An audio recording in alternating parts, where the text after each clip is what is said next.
Hey, what's up, you guys? It's Tarian Beast here. It's good to be back. It's good to be back once again. And I just thought I'd make another video and talk to you guys about one of my favorites, like video game characters, like of all time, Sonic. But I've come to make this video because I wanted to tell you guys that Sonic Forces is not a bad game, like at all. Now, a lot of people have very mixed opinions about how they feel about Sonic Forces because of how, the game actually is itself.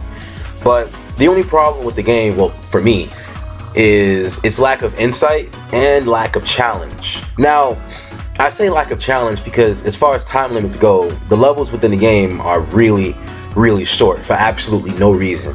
And what gets me really confused and a little worried is how they go so far as to create like 3 or 4 short alternate routes for reaching the goal. But it doesn't really provide that necessity for going in that direction other than you, getting red rings, which doesn't really reward you for getting them all other than getting like extra levels, I believe.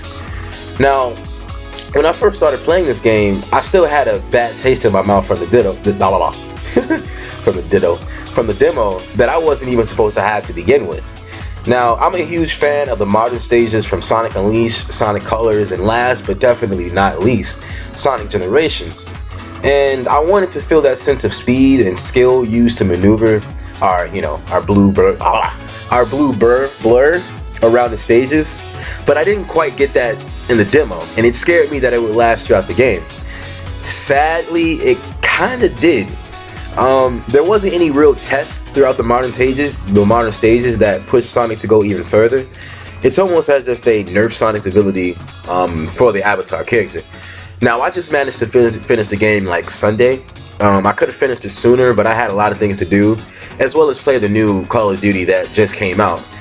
Anyway, I digress. Coming back to the game, I really enjoyed the story, honestly. It's that same old cheesy Sonic storyline that everyone knows, except this one was a bit darker. The only thing that got me irritated was how the gameplay didn't match up with how strong these enemies actually were. For example, Infinite. When we first saw this guy, we thought he was like another Silver the Hedgehog with telekinetic powers, with speed out of this world, and so much more. But during gameplay, I didn't feel this power that everyone was worried about in the game. I didn't feel frustrated fighting any of his boss battles at all. They were way too easy. And I think that whoever designed these boss battles need to focus on going against the player way more, to the point where we as players think that person who made the level or the boss battle is insane. As far as epic boss battles go, there weren't any epic boss battles at all. Now, I remember Sonic Generations having almost every boss battle in there were pretty epic, as far as the scenery and just what happened in the boss battle itself. But in here, there weren't really any epic boss battles, except the final boss. And even then, that was way too easy. Now, a lot of people are going to ask me, did I play hard mode or normal mode? Obviously, I went to hard mode because it said that if you are used to playing Sonic games, choose that, so I chose it. But anyway, I had way more fun just watching the in-game cutscenes of these battles than me actually playing them, because they really felt tedious and unfinished in my opinion. Also, no one seems to be saying this, and this may be spoilers for people who plan on getting the game, but where the hell is my Chaos boss fight? My Shadow boss fight? Come on. I feel like they got a bit lazy with creating these boss battles, as well as who were the bosses in the game.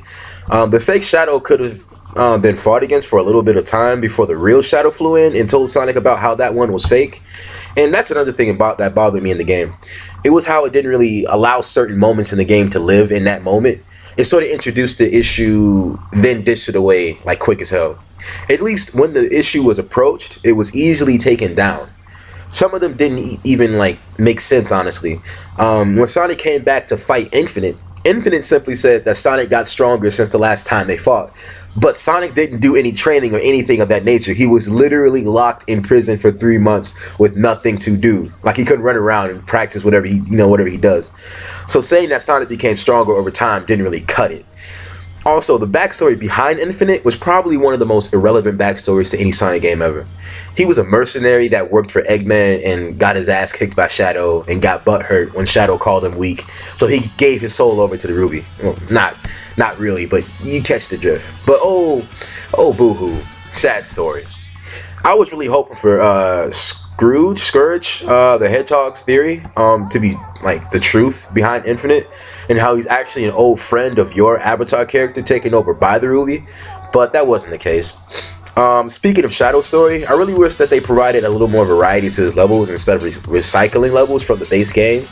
And yes, I know it was free, but I would have liked at least one level specific to Shadow. Speaking of the stages, I didn't really like any of them that well because I wasn't able to get a chance to, if that makes sense. Once I felt some sort of excitement about the level, the stage kind of ended. The one that really did me dirty was when you visited Metropolis as your Avatar character, and you were like infiltrating Eggman's base and all that good stuff. And Infinite was like messing around with the level design. Once things started to pick up intensely, I thought that I was going to go down some high-speed chase section, or at least that brought out the true fun behind the Avatar character. But it always ended so suddenly, and it ended suddenly in this level specifically. Now, I know I'm trashing this game, but I'm going to just start talking about, the good things, I guess. Well, yeah, okay, anyway. The music in this game is absolutely superb. I freaking loved it. I think my favorite track was when you were going down some sort of water slide as the Avatar character, because that song got me jumping, man. Like, really jumping. Anyway, I know that I talked mainly about what I don't like about Sonic Forces, but what is it that I like about, other than the music, obviously? Well, to be completely honest, I know a lot of people are going to disagree with me, but since this is the only section of the game that provided me with a bit of satisfaction behind frustration, it has to be the classic Sonic levels. I actually enjoyed them because they were the only levels that gave me a hard time completing the level and finding the red rings at the same time.